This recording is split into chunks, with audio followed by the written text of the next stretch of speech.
We're taking a look at the 98 Jeep TJ disassembled. So it's really good to label all the electrical connections that come off, especially your injector connections.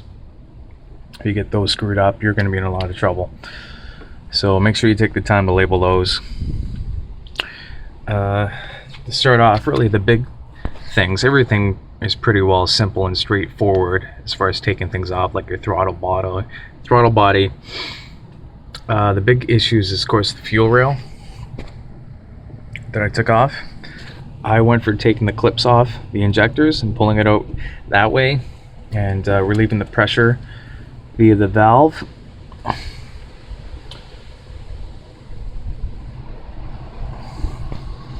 Now, you could go ahead and try to pull them out. I found it really difficult to pull them out, so I'm just going to pull the intake off and try to take them out one at a time after that. And make sure all your O-rings are accounted for. I still have one left in the fuel rail. The next big thing is your pulley. So you want to loosen the bottom, this bolt down here for the tension pulley, and this side one right over here. You can really get a long extension on it and pull that puppy out. Then you can rotate this to access those three bolts through that opening with the 13mm deep socket, and that will free it from the intake.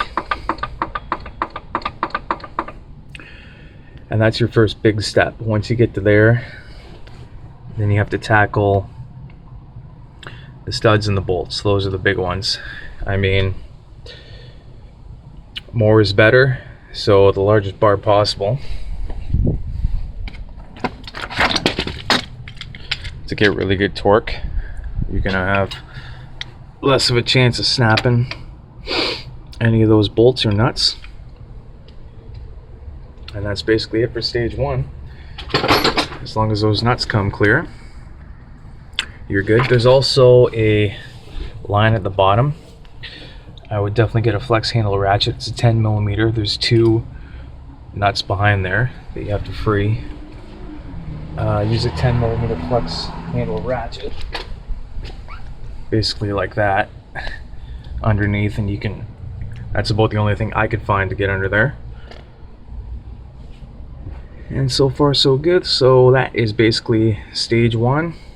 Make sure you spray those down. I use a lot of PB Blaster and the nut freeze off spray to really penetrate in there and get rid of all the rust, so you have a better chance of getting those bolts off without snapping them.